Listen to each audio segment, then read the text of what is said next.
오늘 본문은 탕자의 비유로 잘 알려진 이야기입니다. 이 비유는 사실은 세 가지 비유 중에 한 비유입니다. 잃어버린 것을 찾는 세 개의 비유가 누가복음 15장에 나오거든요. 그러니까 예수님이 오늘 본문의 이 비유만 따로 말씀하신 것이 아니라 앞에 나오는 세 개의 비유, 앞에 나온 두 개의 비유와 함께 이야기하셨다라는 겁니다. 잃은 양을 찾은 목자의 비유와 잃어버린 은전을 찾은 여인의 이야기와 함께 말씀하십니다. 그래서 이 비유를 읽을 때에 이 세 개를 같이 놓고 읽어야 됩니다. 이 세 비유에는 공통적인 내용이 있는데 그것은 소중한 것을 잃었다가 다시 찾은 기쁨을 이야기합니다.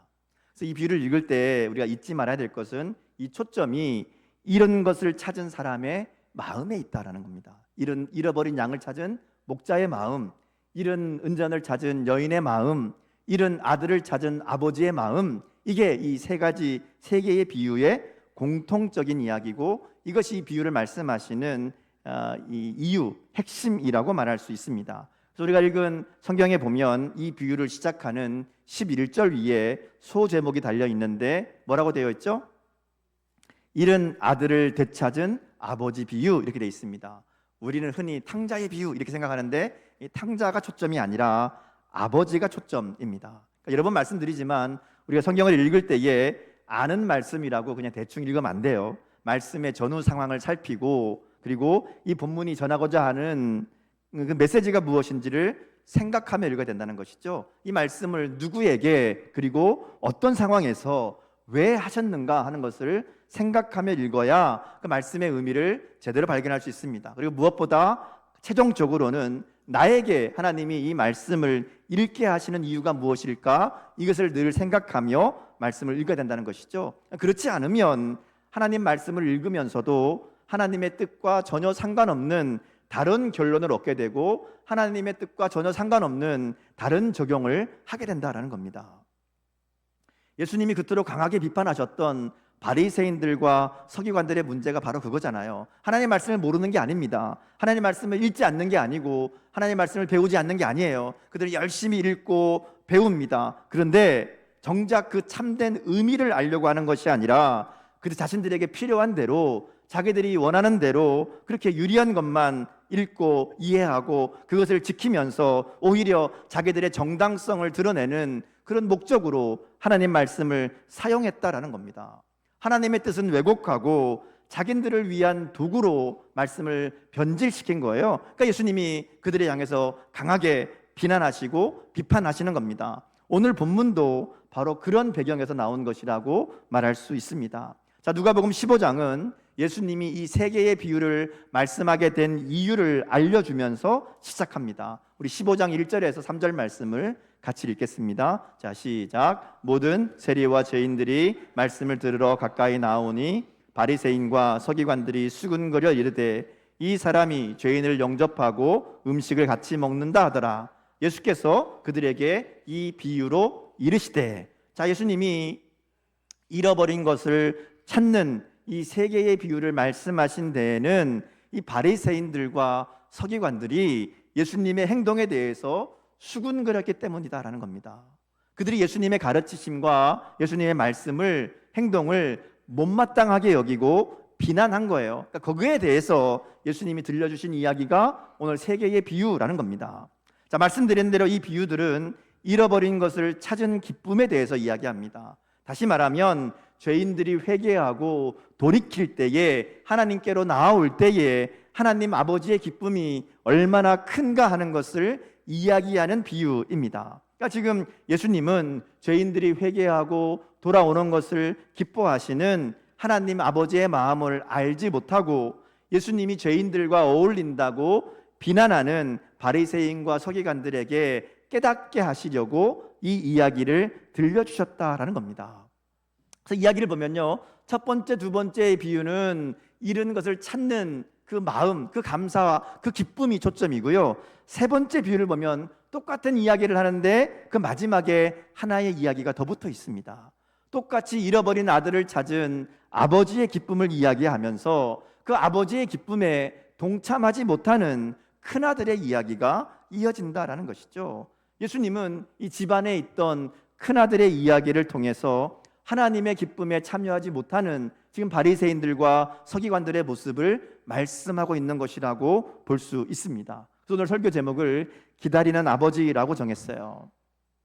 집을 나간 아들을 기다리고 또 집안에 있는 또 다른 아들, 아버지의 마음을 헤아리지 못하고 아버지를 기다리게 하는 그 아들의 이야기. 그래서 집 나간 아들을 기다리고 집 안에 있는 아들을 기다리는 그 아버지의 마음이 오늘 본문의 주제라는 겁니다.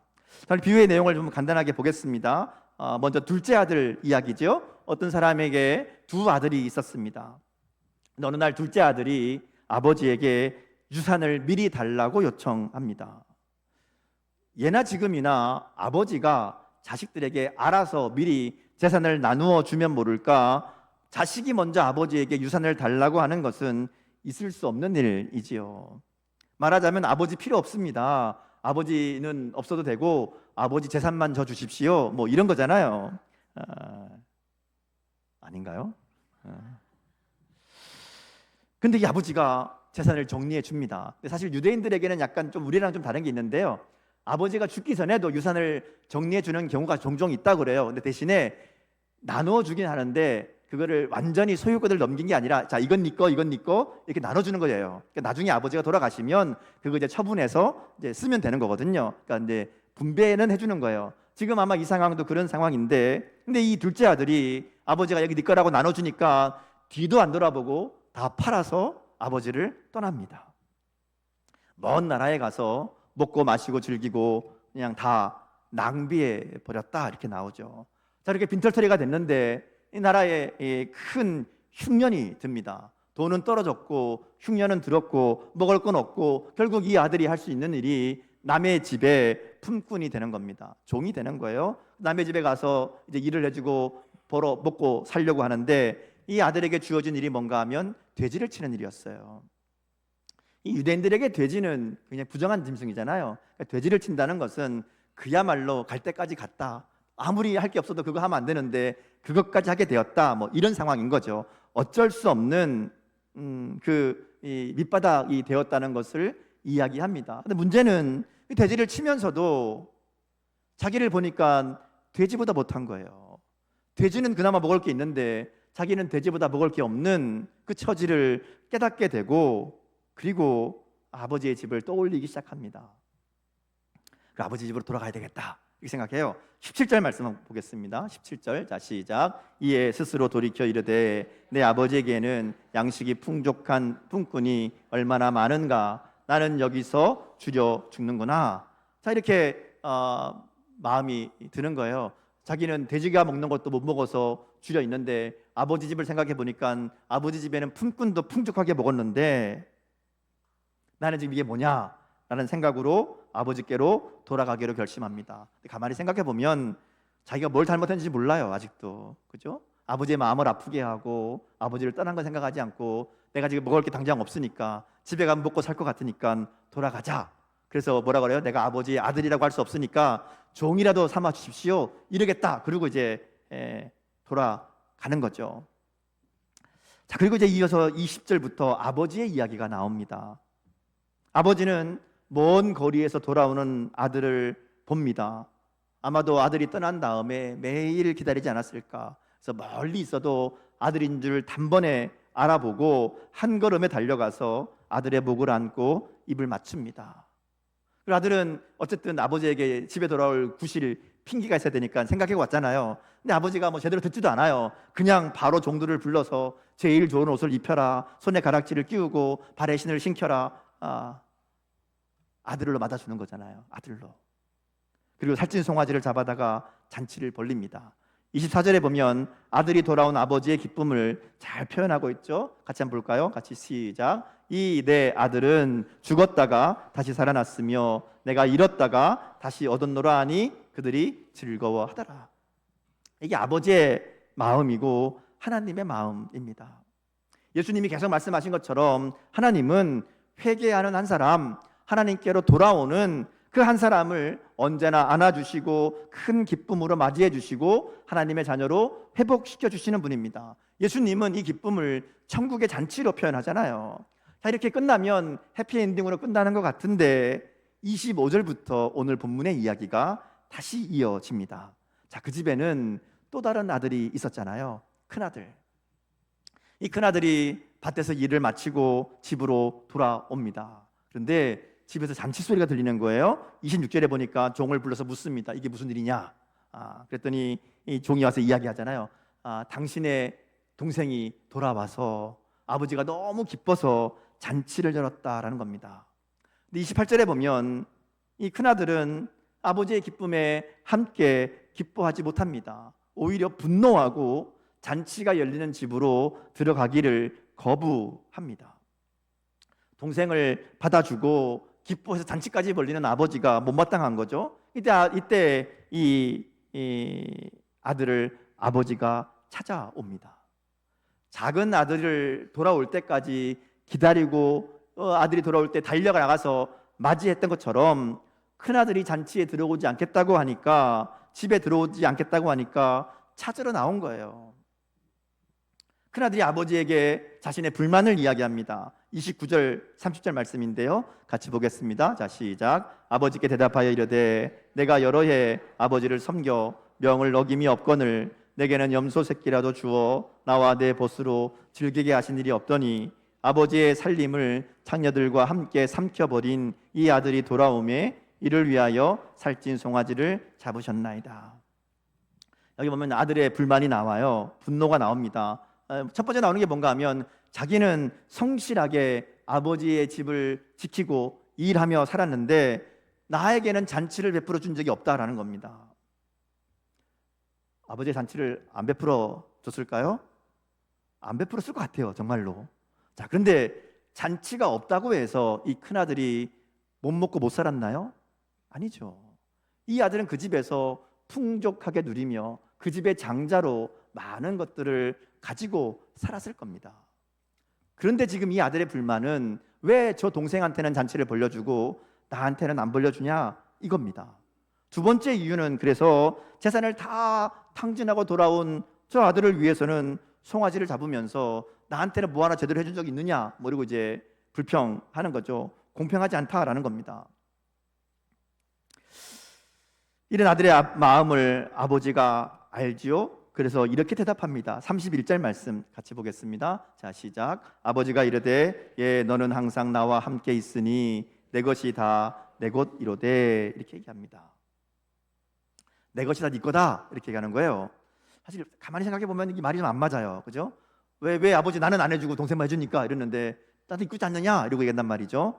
이제 우리가 여기서 생각해 볼 게 있어요. 정말 아들이 분노한 이유가 뭘까라는 거죠. 물론 겉으로는 자기는 잔치 안 열어주면서, 자기는 말하자면 자기의 어떤 공헌 대우 인정해주지 않으면서 이 죄를 지은 동생은 이렇게 환대하느냐, 이게 이제 표면적인 이유지만 사실 더 큰 문제가 있어요. 우리 이 내용을 가만히 생각해 보면 아버지가 재산을 나눠줄 때 둘째 아들에게만 줬을까 하는 거죠. 둘째가 와서 재산 나눠달라 그러잖아요. 근데 아버지가 나눠줬죠. 그러면 큰아들은 안 줬을까요? 어땠을까요? 12절 말씀에 보면요, 그렇게 얘기합니다. 아버지가 그 살림을 각각 나누어 주었더니. 이 공동번역 성경으로 보면요, 이렇게 돼 있어요. 아버지는 재산을 갈라 두 아들에게 나누어 주었다, 이렇게 번역합니다. 그러니까 아버지는 큰아들에게도 재산을 줬어요. 물론 작은 아들이 망난이어서 다 팔아서 가져간 거지만 어쨌든 이건 네 거, 이건 네 거, 이렇게 나눠줬단 말이죠. 특별히 당시 유대인의 관례에 의하면 장남은 다른 아들의 2배를 받습니다. 그러니까 재산에 이제 큰아들, 작은아들이 있었으니까 재산의 3분의 2는 큰아들에게, 3분의 1은 작은아들에게 그렇게 준 거예요. 자, 이렇게 생각해 보면 이 아들이 왜 이렇게 분노하는가 우리가 이해할 수 있습니다. 다 나눠 갔잖아요. 네 거 내 거 나눠놨는데 지 거 다 팔아먹고 와서 집에 들어오면 그 다음 뭐예요?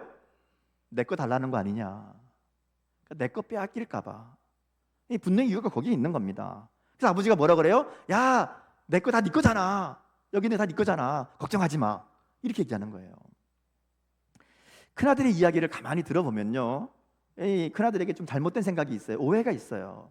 첫 번째 오해는 아버지와 자신의 관계를 잘못 이해하고 있는 겁니다. 이 아들은 아버지의 아들이에요. 근데 아버지를 대할 때 아들로 생각한 게 아니라 자신을 종으로 생각합니다. 29절 말씀을 보면 아버지한테 이렇게 얘기하죠. 내가 여러 해 아버지를 섬겨 명을 어김이 없거늘, 이렇게 얘기합니다. 내가 여러 해 아버지를 섬겨 명을 어김이 없다라는 얘기를 직역하면 저는 여러 해 동안 당신을 위해 종으로 살았습니다 라는 의미예요. 아버지를 섬겨서 명령을 어긴 적이 없다. 이건 종의 자세거든요. 아들의 자세가 아닙니다. 그는 아버지를 사랑하는 아들이 아니라 주인을 섬기는 종으로 살아왔다는 겁니다. 그러니까 지금 이런 이 결론이 나오는 거예요. 아버지는 이 아들을 정말 사랑하는 아들로 대했는데 아들은 그 아버지를 대할 때 주인처럼 대했다라는 겁니다. 이 정체성이 잘못된 거예요. 자신을 종으로 생각하니까 그저 아버지의 말이 지켜야 될 명령으로만 들려지는 거예요. 의무만 되는 겁니다. 의무만 있다 보니까 명령을 지키지 않으면 안 될 것 같고, 그래서 어쩔 수 없이 지키고, 그러다 보니까 그 마음 가운데 기쁨이 없습니다. 아버지에 대한 사랑도 없어요. 그냥 그 아버지의 명령을 따라 지키는 마치 주인과 종의 관계로 그렇게 살아왔다라는 겁니다. 문제는 오늘 우리 중에도 이 큰아들과 같은 마음으로 신앙생활하는 사람들이 있습니다. 하나님은 우리를 종이 아니라 자녀로 부르셨는데 하나님의 자녀의 기쁨과 감사는 잊어버리고 그저 내가 해야 되는 일들에만 파묻혀서 종으로만 살아가는 사람들이 있다라는 겁니다. 이런 아버지의 마음을 모르는, 자녀인 줄 모르는 아들의 특징은 기쁨이 없다는 거예요. 우리가 신앙생활하면서 기쁨이 없다면 예배하는 것이 기쁘지 않고, 말씀을 읽고 듣는 것이 기쁘지 않고, 기도하는 것이 기쁘지 않고 그저 해야만 하는 일로 여겨진다면 우리가 하나님의 마음을 모르는 하나님의 아들이 아니라 종으로 살고 있는 것은 아닌지 스스로 돌아봐야 됩니다.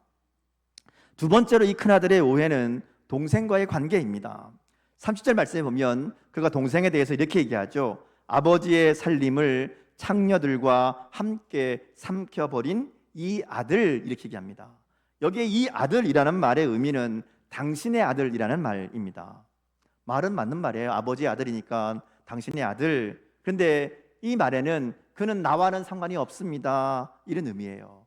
내 동생이 아니라 당신의 아들, 내 동생이 아니라 아버지의 아들. 그래서 자신과 관계없는 것처럼 그렇게 말하는 말이죠. 근데 아버지는 뭐라 그러는가 하면 32절에 보면 이 내 동생은, 이렇게 갑니다. 이 아들은이 아니라 이 내 동생은 죽었다가 살아났으며, 이렇게 말하는 거예요. 너와 분명한 관계가 있다, 너 동생이다, 이렇게 오해를 바로 잡아줍니다.